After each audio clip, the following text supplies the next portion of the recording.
برابر ده. نو د حالاتو ته چې موږ وکتل، موږ تاسو دپاره داسې لږ منرل واټر راوړي دي څښلو پاکې اوبه، نو هغه به موږ غواړو تاسو ته څو بوتله دي. تاسو چې ډېره مهرباني، ډېر شکریه. دا اوبه هم زموږ دپاره چې کوم دي یو ډېر لوی نعمت دی. زموږ په دې علاقو کې تاسو ګورئ چې د ماشو د لاسه هینډ پمپونه خراب شوي دي، کویان خراب شوي دي. موږ ته د شدید ضرورت دی، دا نه چې ضرورت تاسو موږ د دې اوبو نه، دا اوبه موږ ته داسې ښکاري لکه چې تاسو موږ له یو ډېر غټ پیکج راوړو. یو بله خبره هم کول غواړم د معذرت سره، چونکې موږ د یو انجیو د اړخ نه راغلي یو. دا انجیو چې دا HMRV چې څنګه تاسو ویلې، دا د سوشل ویلفیر یو انجیو ده. مونږ په خپل طرف نه هم کوښښ کړی دی او کړی هم دی، چونکې مونږ صرف دا نه کوو چې مونږ مرسته وکړو، مونږ دا هم غواړو چې مونږ د خلکو آواز پورته کړو.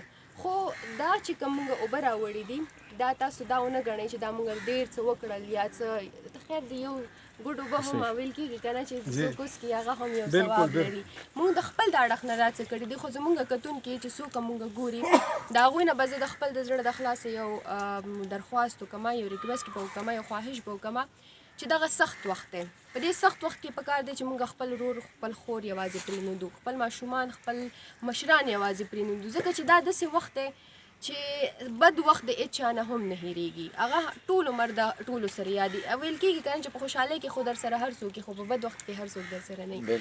زه مې د خپل دغه کتونکو نه دغه درخواست کوم، خواهش کوم چې څنګه تاسو زموږ د ورور خبرې واورېدلې، نو زه تاسو نه هم دغه درخواست کوم چې راځئ په ګډه مرسته وکړو.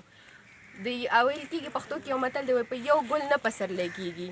نو په کار یو بل هم دی چې د یو لاس نه پړک نه خېږي. په کار دی چې ټول یو ځای شو، لاس یو کړو، او چې څه مو د لاسه کېږي هغه ویل کېږي که نه چې 10 روپۍ هم وي، په کار دی مونږ یې ډونیټ کړو، مونږ یې راوړو، مونږ یې دغه ورونو ته خپل ورکړو، مونږ یې دغه خویندو ته خپل ورکړو، او په دغه سخت وخت کې مونږ د دوی سره مرسته وکړو. ډېره زیاته مننه صدر صاحب. مونږ خپل پوره کوشش کوو چې ستاسو دغه غږ نړۍ ته ورسوو، دغه ستاسو غږ چې څومره زموږ مشران دي، زموږ په کوشش کوو چې مونږ ستاسو غږ نړۍ ته ورسوو، مشرانو ته ورسوو، او د خپلې برخې هم مونږ تاسو سره ډېر زیات کومک وکړو. انشاءالله مونږ خپل وس، مونږ خپل بجټ برابر کړو، مونږ بیا هم دې کلي ته راځو، خپل کوشش به کوو. ډېره زیاته مننه. الله دې تاسو ته ټولو تکلیفونه ډېره مهرباني، شکریه، ډېره مهرباني، ډېره شکریه جی. خوشحاله اوسئ، ډېره مننه.